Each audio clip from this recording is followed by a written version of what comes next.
방금 경찰이 다녀갔습니다. 그들이 무책임하게 떠난 빌라의 낡고 좁은 복도에는 이제 칠흑 같은 정적과 오래된 건물, 특유의 눅눅한 곰팡이 섞인 차가운 공기만이 무겁게 고여있네요. 단순한 층간소음인 것 같으니 이웃끼리 서로 조금씩 양보하며 원만하게 해결하라는, 요즘 같은 세상에 너무 예민하게 굴면 본인만 피곤해진다는 그들의 무책임하고 기계적인 충고가 여전히 제 귓가를 환청처럼 윙윙거리며 맴돌고 있습니다. 하지만 제 코끝에는 여전히 402호. 문틈 사이로 흘러나오던 그 지독하고 비릿한 냄새가 날카로운 칼날처럼 박혀 있습니다. 지금 제 손은 경련하듯 멈추지 않고 떨리고 있습니다. 책상 서랍 깊숙이 넣어두었던 비상용 진정제를 한꺼번에 새 알이나 입안에 털어넣었지만 터질 듯한 심장 박동은 도무지 가라앉을 기미가 보이지 않네요. 책상 위에 놓인 이 낡은 일기장만이 제가 지금 제정신임을 스스로에게 증명하는 유일한 도구가 될 것 같습니다. 저는 이 지옥 같은 기록을 결코 멈출 수 없습니다. 아니, 멈춰서는 안 됩니다. 오늘 밤 제가 그 열린 문틈 사이로 목격한 그것은 인간이 감히 상상할 수 있는 공포의 영역이 아니었기 때문입니다. 그것은 한 인간의 광기가 30년이라는 기나긴 세월을 뚫고 터져 나와 기괴한 형상으로 빚어지고 있는 처절한 집착의 현장이었습니다. 자, 이제부터 제가 이 음침하고 낡은 빌라로 이사온 첫날부터 오늘 밤 경찰이 출동해 제 간절한 외침을 헛소리 취급하고 떠나기까지 402호 남자와 제가 보낸 그 기이하고도 숨막히는 기록을 들려드리겠습니다. 이 이야기가 끝날 때쯤 여러분은 제 옆집 벽 너머에서 들려오는 소리가 단순한 소음인지 아니면 죽음보다 깊은 곳에서 들려오는 망자의 처절한 부름인지 냉정하게 판단해 주시기 바랍니다. 지난달 중순 저는 서울 변두리의 아주 낡고 퇴락한 빌라 401호로 이사를 왔습니다. 프리랜서 작가로 활동하며 극도로 예민한 신경을 가진 저에게 가장 중요한 가치는 오직 정적이었습니다. 이전에 살던 신축 아파트에서 윗집 아이들의 끊임없는 발망치 소리와 무분별한 생활, 소음에 시달리다 못해 신경쇠약에 걸려 도망치듯 이곳을 찾았죠. 부동산 중개인은 제 눈 밑에 깊은 다크서클과 절박함을 읽었는지 유난히 외진 곳에 위치한 이 낡은 빌라의 4층을 강력하게 추천했습니다. 여기가 겉보기엔 좀 허름하고 낡았어도 입주민들이 정말 조용하다는 것, 특히 바로 옆집인 402호 사장님은 여기서 10년 넘게 혼자 살면서 민원 한 번 없었던 분이라는 것, 있는 듯 없는 듯 지내는 분이라 층간소음 같은 건 아예 있고 사셔도 된다는 중개인의 확신에 찬 목소리는 당시 저에게 마치 구원의 동밧줄과도 같았습니다. 실제로 제가 이사 첫날 마주한 빌라의 복도는 기괴할 정도로 고요했습니다. 복도 끝에 위태롭게 놓인 낡은 소화기 위에는 먼지가 자욱하게 쌓여 있었고 402호 문 앞에는 흔한 택배 상자 하나조차 내놓여 있지 않았습니다. 마치 사람이 살지 않는 거대한 석굴 속에 들어온 것 같은 기분마저 들었죠. 저는 안도하며 짐을 풀었습니다. 드디어 나만의 평온한 요새를 찾았다고 믿었습니다. 가구 배치를 끝내고 짐 정리를 마친 뒤 저는 오랜만에 찾아온 정막을 즐기며 침대에 누웠습니다. 낡은 창문 너머로 들려오는 개 짖는 소리조차 이곳에서는 멀게만 느껴졌습니다. 하지만 그 달콤한 안심은 정확히 새벽 2시, 빌라 전체가 깊은 잠에 빠진 그 은밀한 어둠 속에서 무참히 산산조각이 났습니다. 처음엔 제가 너무 예민한 나머지 과거의 트라우마가 환청을 만들어내는 줄 알았습니다. 아니면 빌라 내부의 낡은 배관을 타고 흐르는 불규칙한 수압 때문이라고 스스로를 안심시켰죠. 하지만 그 소리는 제 머리만, 바로 벽 너머에서 들려오는 것이 분명했습니다. 무거운 대장간 망치가 콘크리트 벽을 때리는 듯한 육중한 진동이었습니다. 소리는 기계적으로 정확했습니다. 3초에 한 번, 인간의 감정이 전혀 개입되지 않은 정밀 기계처럼 일정하고 서늘한 간격을 두고 계속되었습니다. 벽을 타고 전해지는 진동이 제 침대 프레임을 타고 올라와 제 척추를 타고 뇌까지 직접 전달되었습니다. 이 시간에 가구를 조립하거나 못질을 할 리는 만무했습니다. 누군가 벽을 부수는 걸까요? 화가 치밀어 벽을 세게 두드려 보려 했지만 왠지 모를 기묘한 위압감에 손이 떨어지지 않았습니다. 그 소리에는 단순한 소음이 아닌 어떤 지독한 의지가 서려 있었기 때문입니다. 무언가를 파괴하려는 목적 없는 소란이 아니라 무언가를 아주 정교하고 깊게 파내려가는 듯한 날 선 집중력이 느껴지는 소리였습니다. 저는 그날 밤 천장에 미세한 금을 세며 뜬 눈으로 밤을 지새웠습니다. 다음날 새벽에도 그 다음날 새벽에도 402호의 그 기괴한 작업은 단 한 번의 오차도 없이 계속되었습니다. 낮에 본 402호 남자는 부동산 중개인의 설명대로 정말 그림자 그 자체였습니다. 50대 중반쯤 되어 보이는 왜소하고 마른 체구에 늘 낡고 색이 바랜 청색 작업복을 마치 수의처럼 입고 다녔습니다. 복도에서 마주칠 때마다 그는 캡 모자를 깊게 눌러 쓴 채 제가 말을 걸 틈도 주지 않고 허리가 휠 정도로 정중하게 고개를 숙여 인사했습니다. 저는 어느 날 오후 쓰레기를 버리러 나가다 그와 정면으로 마주쳤습니다. 저는 결심한 듯 그를 불러 세워 새벽마다 들리는 소리에 대해 물었습니다. 사장님, 저 옆집 이사 온 사람인데요. 새벽마다 무슨 작업을 하시는 건가요? 소리가 너무 커서 잠을 잘 수가 없네요. 제 물음에 남자는 걷던 발걸음을 멈추고 그 자리에 화석처럼 얼어붙었습니다. 그는 고개를 천천히 아주 기괴할 정도로 느리게 들어 저를 쳐다봤습니다.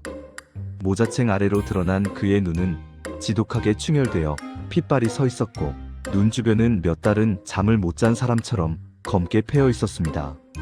하지만 제 시선을 잡아끈 것은 그의 손이었습니다. 손가락 마디마디가 관절염에 걸린 듯 뒤틀려 있었고 손톱 밑에는 씻어도 지워지지 않을 것 같은 흰 석고, 가루와 눅눅한 흙탕물이 잔뜩 끼어 있었습니다. 마치 맨손으로 거친 땅을 파헤치거나 차가운 돌을 오랫동안 매만진 사람처럼 말입니다. 그는 정말 죄송하다며 꼭 끝내야 할 일이 있어서 그렇다는 말만 되풀이했습니다. 정말 죄송합니다. 금방 끝날 겁니다. 조금만 더 참아주시면 다시는 불편 없게 하겠습니다. 그의 갈라진 목소리는 마치 녹슨 쇠를 긁는 듯 했습니다. 그가 문을 열고 들어가는 찰나 집 안에서 훅 하고 끼쳐나오는 무거운 공기는 강한 락스 냄새와 축축한 지하실의 흙냄새, 그리고 무언가 단백질이 서서히 썩어가는 듯한 비릿한 향이 뒤섞인 묘한 악취였습니다. 문이 닫히고 나자 복도에는 다시 무거운 정적만 남았습니다. 하지만 제 가슴 속에는 의구심을 넘어선 공포가 피어올랐습니다. 금방 끝날 일이라던 그의 작업은 보름이 지나도록 멈출 기미가 보이지 않았고 어느 날부터인가 소리 사이에 남자의 낮은 흐느낌이나 짐승 같은 기이한 읊조림이 섞여 들리기 시작했습니다. 공포를 잊기 위해 집안 곳곳을 청소하던 중 저는 거실 벽면의 낡은 벽지 뒤에서 이상한 틈새를 발견했습니다. 호기심에 벽지를 조금 뜯어내자 그 안에는 아주 오래된 것으로 보이는 낡은 일기장 한 권이 숨겨져 있었습니다. 이 집의 이전 세입자가 남긴 기록이었습니다. 첫 장을 넘기자마자 저는 소름이 끼쳐 일기장을 바닥에 떨어뜨릴 뻔했습니다. 일기장에는 402호 남자의 작업에 대한 기록이 날짜별로 그리고 시간별로 아주 상세하게 적혀 있었기 때문입니다. 이전 세입자는 단순히 소음 때문에 괴로워했던 것이 아니라 벽 너머에서 벌어지는 그 기괴한 일을 매일 밤 관찰하며 서서히 미쳐가고 있었던 겁니다. 일기장 마지막 페이지에는 이런 문구가 적혀 있었습니다. 그는 단순히 돌을 깎는 것이 아니다. 그는 우리 발밑에 묻힌 거대한 무덤을 파헤치고 있다. 그 무덤이 열리는 날, 이 빌라의 모든 사람들은 차가운 돌덩이가 될 것이다. 저는 이 불길한 경고를 읽으며 이 빌라가 지어진 땅의 역사를 조사하고 싶은 유혹을 느꼈지만 우선은 이 일기장의 주인이 겪었을 공포에 더 집중하기로 했습니다. 일기장 속에는 남자가 매일 밤 들여보내는 물건들에 대한 상세한 묘사도 있었습니다. 어떤 날은 사람 몸집만 한 거대한 돌덩이가, 어떤 날은 정체 모를 낡은 옷가지들이 든 커다란 자루가 402호 안으로 사라졌습니다. 이전 세입자는 그 물건들이 들어갈 때마다 옆집에서 들려오는 소리가 미묘하게 변한다고 적어두었습니다. 마치 무언가를 깎는 소리에서 무언가를 어루만지는 소리로 말입니다. 저는 이 기록들을 읽으며 남자의 정체에 대해 다시금 의구심을 품게 되었습니다. 그는 단순히 잠을 안 자는 사람이 아니라 밤이라는 시간 전체를 집어삼키고 있는 괴물처럼 느껴졌습니다. 그리고 그 괴물의 손길이 이제는 제 벽 너머를 지나 제 문 앞까지 다가오고 있다는 사실에 소름이 돋았습니다. 일기장은 갑자기 끊겨 있었고 마지막 날짜의 기록 옆에는 피 묻은 지문처럼 보이는 얼룩이 선명하게 남아 있었습니다. 그 세입자는 과연 무사히 이 집을 떠난 것일까요? 저는 오늘 밤 정확히 새벽 2시, 평소와는 완전히 다른 날카로운 금소금과 남자의 처절한 울음소리를 듣고 홀린 듯 복도로 나갔습니다. 402호의 문틈 사이로 가느다란 노란 빗줄기가 새어나오고 있었죠. 저는 숨을 멈추고 그 틈 사이로 안을 들여다보았습니다. 남자는 거실의 장판을 다 걷어내고 콘크리트 바닥을 완전히 파내어 거대한 구덩이를 만들어 놓았습니다. 그 구덩이 안에는 하얀 석고 가루와 축축한 피 섞인 흙으로 범벅이 된 남자가 실물 크기로 정교하게 조각된 여자의 석상을 미친 듯이 끌어안고 있었습니다. 그는 석상의 차가운 뺨을 어루만지며 자신의 피 묻은 손바닥으로 그 돌을 필사적으로 덮이고 있었습니다. 이제 안 추울 거야. 내가 따뜻하게 해줄게. 조금만 더 파면 닿을 수 있어. 그의 속삭임은 공포 그 자체였습니다. 남자는 석상을 빚을 때 단순히 석고와 물만 사용한 것이 아니었습니다. 그는 자신의 피와 살점을 조금씩 떼어내어 석재와 섞어 석상을 빚고 있었던 겁니다. 돌에 온기를 불어넣기 위해 자신이 살아있는 동안 누군가에게 끝내주지 못했던 그 따뜻한 온기를 영원히 박제하기 위해 그는 스스로 괴물이 되기를 선택한 것이었습니다. 구덩이 주변에는 그가 오랫동안 모아온 듯한 낡은 신발들과 옷가지들이 수북하게 쌓여 있었는데 그것들은 마치 재물처럼 석상을 둘러싸고 있었습니다. 갑자기 남자가 동작을 멈추고 고개를 천천히 제가 있는 쪽으로 돌렸습니다. 그의 핏발선 눈과 제 눈이 허공에서 마주쳤고 남자는 기괴하게 웃으며 입을 열었습니다. 거기 누구야? 너도 우리 가족이 춥다고 생각해서 온 거야? 아니면 너도 이 밑으로 들어오고 싶은 거야? 남자는 망치를 든 채 저에게 달려왔습니다. 저는 비명을 지르며 제 집으로 뛰어들어와 문을 잠그고 미친 듯이 경찰에 신고했습니다. 온몸이 덜덜 떨려 전화기 버튼조차 제대로 누를 수 없었습니다. 경찰이 도착하기까지의 그 몇 분이 제 인생에서 가장 긴 시간처럼 느껴졌습니다. 문 밖에서는 남자가 망치로 제 문을 내려치는 소리가 들리는 듯 했지만 실제로 확인해 볼 용기는 나지 않았습니다. 경찰이 도착했을 때 저는 현관문을 열어주며 옆집으로 가보라고 소리쳤습니다. 제발 저 사람을 막아달라고. 집안에 구덩이가 있고 피 묻은 석상이 있다고 울부짖었죠. 하지만 경찰들이 402호의 문을 두드렸을 때 나온 것은 아까의 그 광기 어린 남자가 아니었습니다. 그는 너무나 평온한 얼굴로 오히려 잠을 깨워 미안하다는 듯한 표정으로 경찰들을 맞이했습니다. 경찰들이 집 안을 수색하겠다고 하자 그는 흔쾌히 길을 비켜주었습니다. 저는 제 눈을 의심했습니다. 경찰들이 들어갔다 나온 402호의 거실은 너무나 깨끗했습니다. 파헤쳐진 구덩이도 피 묻은 석상도 낡은 유품들도 흔적조차 없었습니다. 그저 평범한 독거노인의 거실 그 이상도 이하도 아니었습니다. 경찰들은 저를 향해 짜증 섞인 시선을 보냈습니다. 아가씨, 이웃집 사장님이 조각가 출신이라 가끔 밤에 작업을 하시긴 한다는데 구덩이니 석상이니 하는 건 너무 심한 상상 아니에요? 요즘 날도 더운데 진정 좀 하세요. 경찰들은 결국 돌아갔습니다.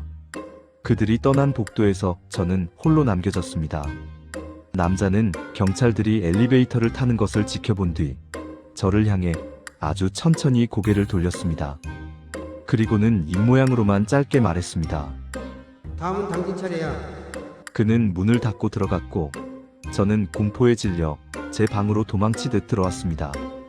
이제 벽 너머에서는 아무런 소리도 들리지 않습니다. 그 기계적인 망치 소리조차 멈췄습니다. 지독한 침묵이 빌라 전체를 감싸고 있습니다. 저는 불을 켜지도 못한 채 거실 한복판에 앉아 현관문만을 뚫어지게 쳐다보고 있습니다. 제가 본 것은 정말 환각이었을까요?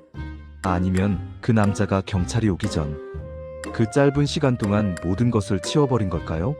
아니, 그건 불가능합니다. 그 거대한 구덩이를 단 몇 분 만에 메울 수는 없습니다. 그렇다면 제가 읽은 이전 세입자의 수첩은 무엇이란 말입니까? 생각이 꼬리에 꼬리를 물고 이어지던 그때 제 현관문 밖에서 아주 미세하게 도어락 번호패드를 만지는 금속성 소리가 들리기 시작했습니다. 띠릭, 띠릭, 번호가 하나씩 눌리고 있습니다. 저는 이제 깨달았습니다. 이 빌라는 단순한 주거 공간이 아니었습니다. 이곳은 남자가 만들어낸 기괴한 재단이었고, 경찰조차 발견하지 못한 그 구덩이는 물리적인 공간이 아니라 이 빌라의 영혼 그 자체를 파헤치고 있었던 것입니다. 복도에서는 남자의 낮은 흐느낌과 함께 문을 열어달라는 간절한 목소리가 들려옵니다. 우리 가족이 너무 추워하고 있다고, 당신의 그 따뜻한 심장 소리가 들린다는 그 목소리에 저는 숨을 쉴 수조차 없습니다. 현관문은 위태롭게 흔들리고 있고 도어락의 오리움은 점점 더 날카롭게 울려 퍼집니다. 이제 제가 선택할 수 있는 길은 그리 많지 않은 것 같습니다. 일기장의 마지막 경고가 다시 머릿속을 스칩니다. 그가 깎는 것은 돌이 아니라 우리 모두의 삶을 갉아먹는 거대한 어둠이라는 사실을 말입니다.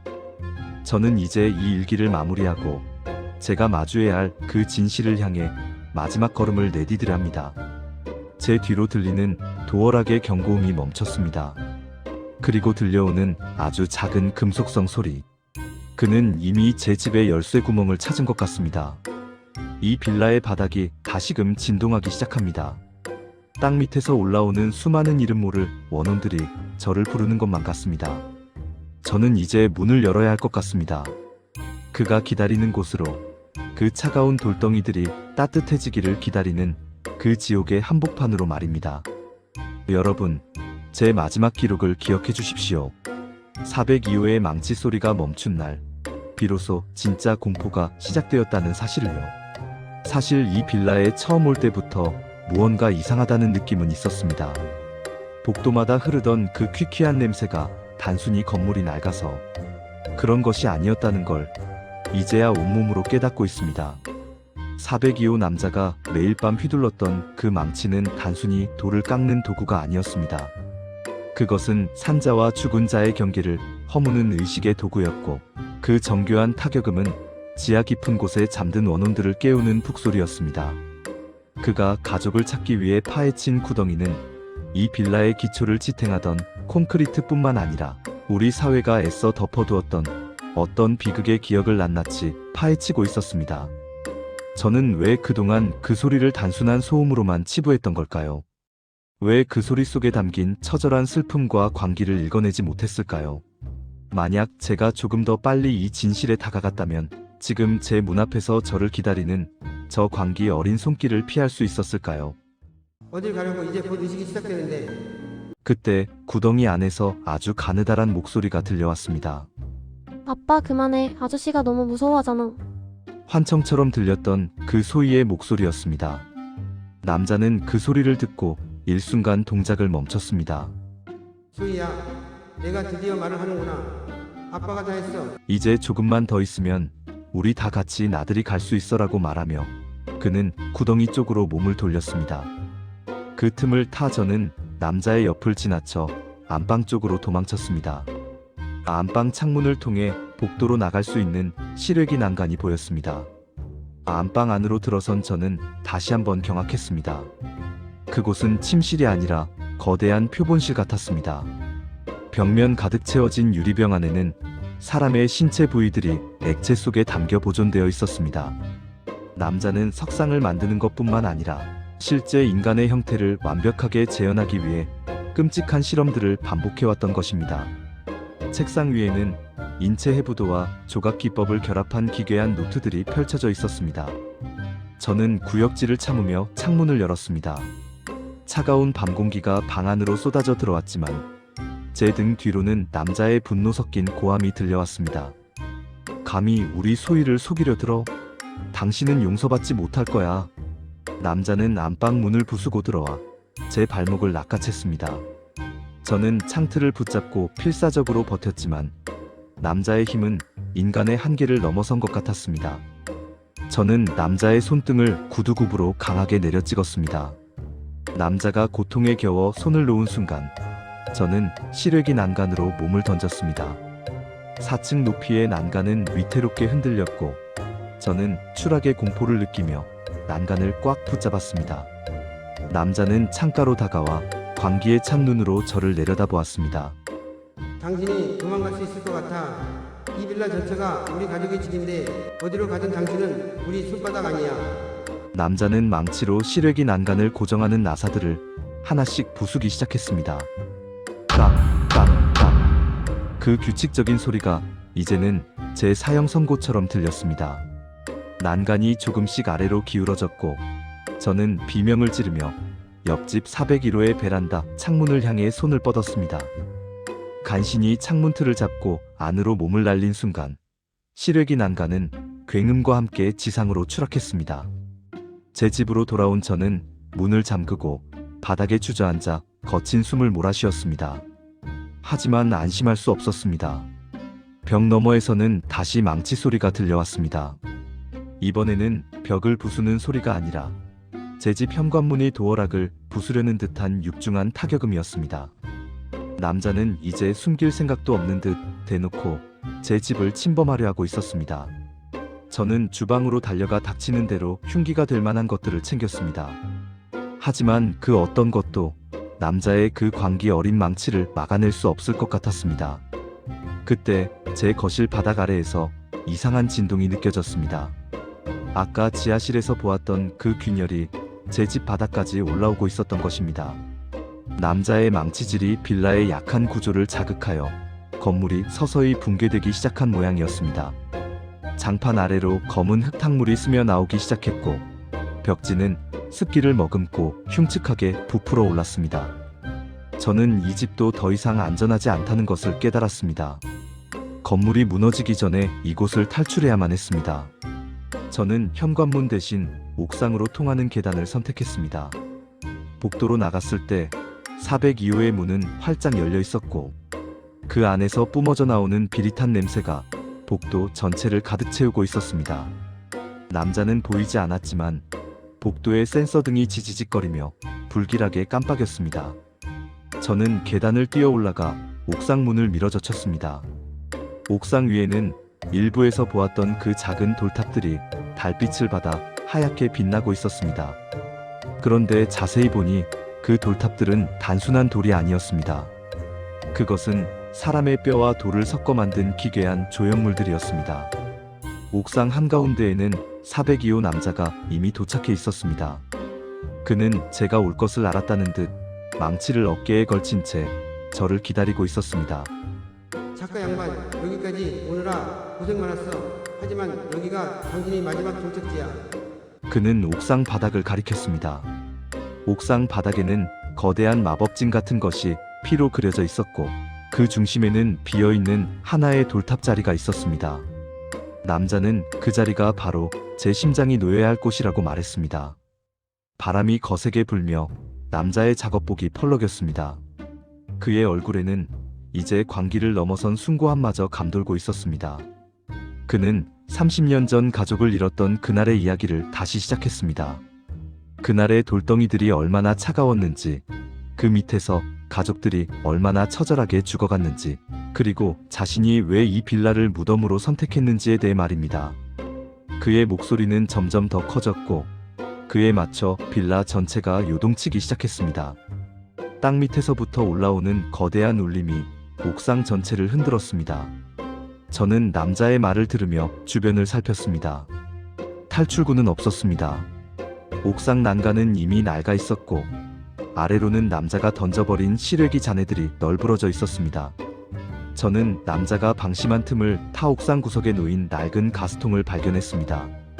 빌라 공사 때 남겨진 것으로 보이는 그것은 제 인생의 마지막 도박이 될 수 있었습니다. 저는 남자를 향해 천천히 다가갔습니다. 당신의 가족은 이미 죽었어. 이 돌덩이들은 당신의 가족이 아니야라고 소리치며 그의 신경을 자극했습니다. 남자는 그 말을 듣고 격분했습니다. 아니야. 그들은 살아있어. 내 피와 온기가 그들을 다시 숨쉬게 하고 있단 말이야. 그는 망치를 치켜들고 저에게 달려들었습니다. 저는 몸을 날려 그의 공격을 피했고 남자의 망치는 옥상 바닥에 돌탑 하나를 산산조각 냈습니다. 돌탑 안에서 사람의 두개골 조각이 굴러나왔습니다. 남자는 그것을 보고 비명을 지르며 바닥에 주저앉았습니다. 안 돼, 김씨 아저씨, 미안해.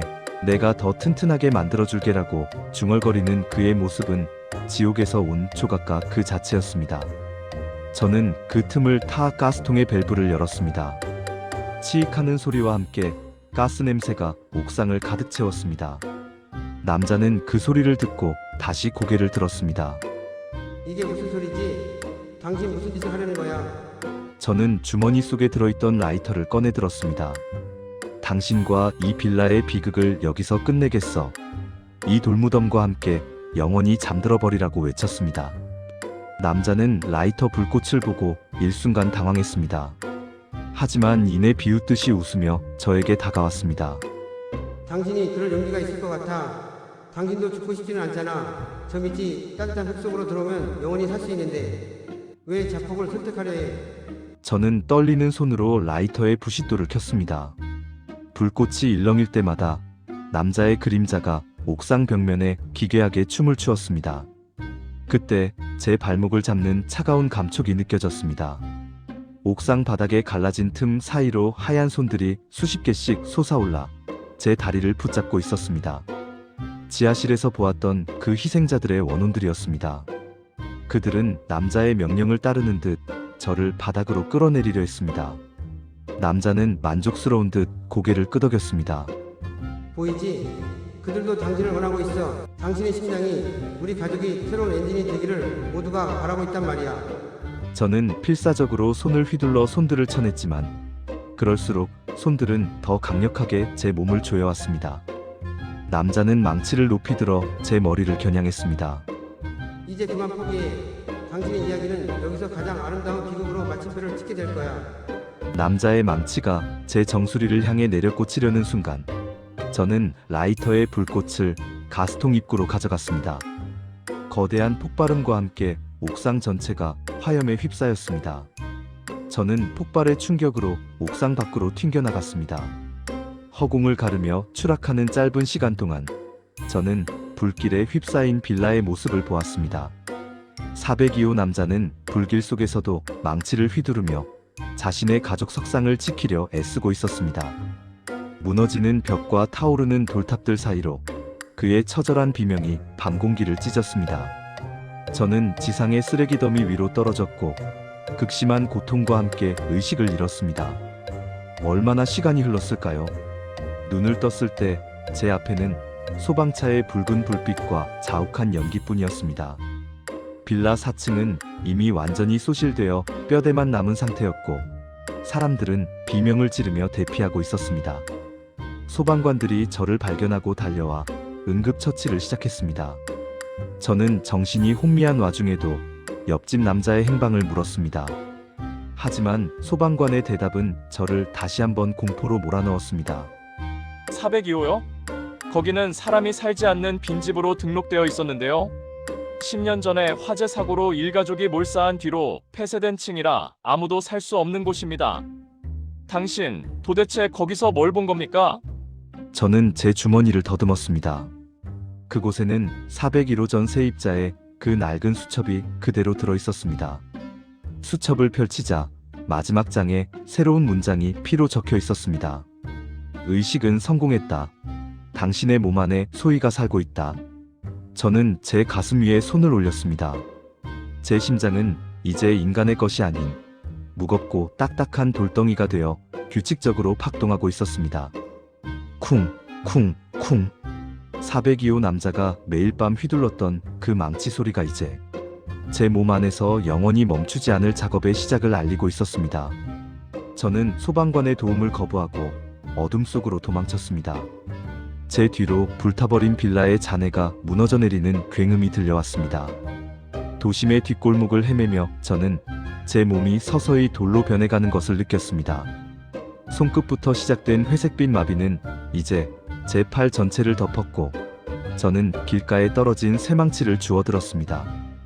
배가 고프다는 아이의 목소리가 제 뇌리를 파고들었습니다.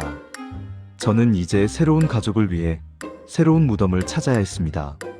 밤이 깊어지고 새벽 2시가 다가오자 저는 어느 낡은 아파트 단지의 담벼락 아래에 자리를 잡았습니다. 그리고 망치를 높이 들어 차가운 콘크리트 바닥을 내리쳤습니다. 불타버린 빌라의 잔해에서 도망쳐 나온 지 벌써 사흘이 지났지만 제 가슴 속에서 느껴지는 그 기괴한 박동은 단 한순간도 멈추지 않았습니다. 도심의 화려한 네온사인 아래를 배회하며 저는 제 몸이 서서히 무너져 내리는 것을 느꼈습니다. 아니, 정확히 말하면 제 몸은 무너지는 것이 아니라 다른 무언가로 다시 빚어지고 있었습니다. 제 피부는 이제 더 이상 햇빛 아래에서 건강한 살색을 띠지 않았습니다. 거울 속에 비친 제 팔은 짙은 회색빛의 대리석처럼 매끄럽고도 딱딱하게 굳어 있었고 그 표면에는 30년 전의 먼지가 화석처럼 박혀 있었습니다. 저는 공포에 질려 제 살을 꼬집어 보았지만 제 손가락은 이미 감각을 잃어버려 아무런 통증도 느껴지지 않았습니다.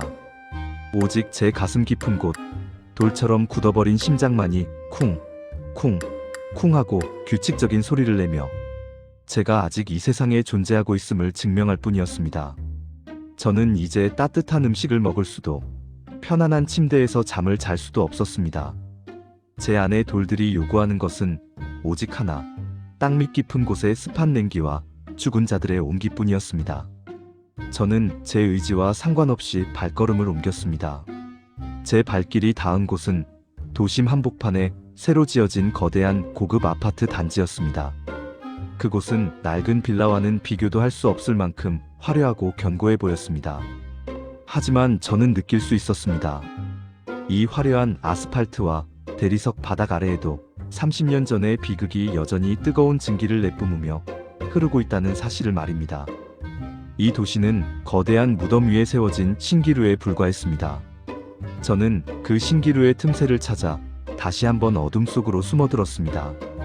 제가 선택한 곳은 아파트 단지의 지하 3층 주차장 끝자락에 위치한 외진 기계실이었습니다.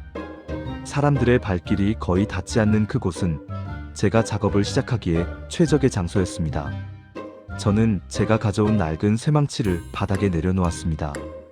망치 자루에는 여전히 402호 남자의 피와 땀이 묻어있는 것 같아 소름이 돋았지만 저는 이제 그 망치 없이는 단 한순간도 버틸 수 없는 존재가 되어 있었습니다.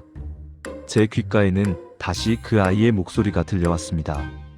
아저씨, 여기가 우리 새 집이요. 여기는 안 추운 것 같아요 라고. 속삭이는 소희의 맑은 목소리가 제 뇌를 파고들었습니다. 저는 홀린 듯 대답했습니다.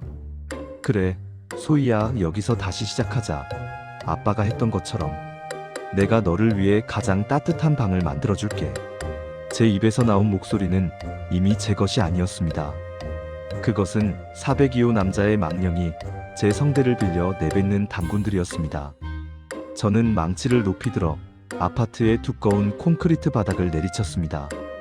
깡! 날카로운 금속음이 지하 주차장의 정막을 찍고 울려 퍼졌습니다.